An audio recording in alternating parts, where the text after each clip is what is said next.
رحمانوف باید تکرار میکنم تنها و تنها یک مقصد دارد، میخواهد که در سر همین قبر مورد خودش بعد به جای رحمانوف تهمینه آزاده یا من نمیدانم میخچگول یا جورب علی یا خوشوگری یا کیم دیگه از اهل اولادش و فرزندانش رئیس جمهور شوند و یک اون همین مردم تازند. لیکن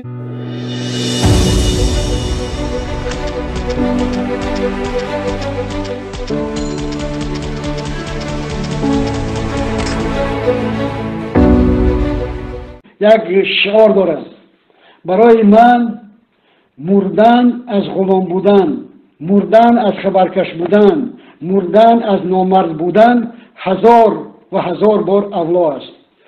و اگر درباره ازبکستان وقتی که به ازبکستان عیبدار میکنن، اونا پیش میبرن مصاحبه های من با پلکانیک محمود خدایبردیوف.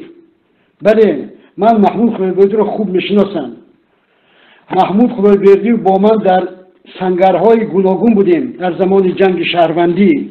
بعد او هم فهمید و بر ضد رحمان شد. شعار من همین است: هر یک آدمی، هر یک نفری که دشمن رحمانوف است و دوستی من است.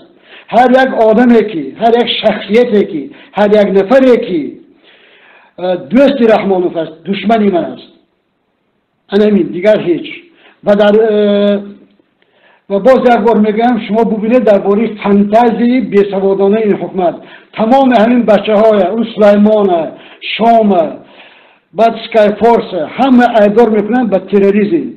تمام مردمی که به ضد همین حکومت میخیزند اونا همشون باید تروریست باشند. حتی یک بانو، یک خانم، یک دختره که همین خواهری ما شبنم گفتن که تروریست است. اما در تاجیکستان همه میدانند که یک سازمان تروریستی است، این حکومت رحمانوف است و در تاجیکستان یک تروریست است، نامش امامعلی رحمانوف. من دیگر در تاجیکستان نه تروریست میشناسم و نه تشکیلات تروریستی. امامعلی رحمانوف یگان مقدسات ندارد و به خاطر آن که در همین تخت باشد و در همین تخت نشیند آماده است که تمام تاجیکستان رو فروشد. من وقتی در مسکو بودم برای من یک حجت نشان داده بودند، مکتوب امامعلی رحمانوف به بوریس یلسین. همون وقت یلسین پرزیدنت روسیه بود. در همون مکتوبش رحمانوف از یلسین خواهش میکرد که تاجیکستان همچون یک ولایت، تصور کنید تاجیکستان همچون یک ولایت به هیئت فدراتی روسیه داخل شود.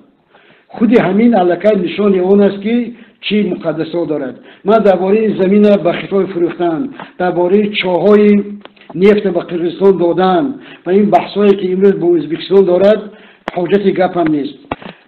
رحمانوف باید تکرار میکنم تنها و تنها یک مقصد دارد، میخواهد که در سر همین قبر مورد خودش بعد به جای رحمانوف تهمینه آزاده یا من نمیدانم میخچگول یا جورب علی یا خوشوگری یا کیم دیگه از اهل اولادش و فرزندانش رئیس جمهور شوند و یک اون همین مردم تازند.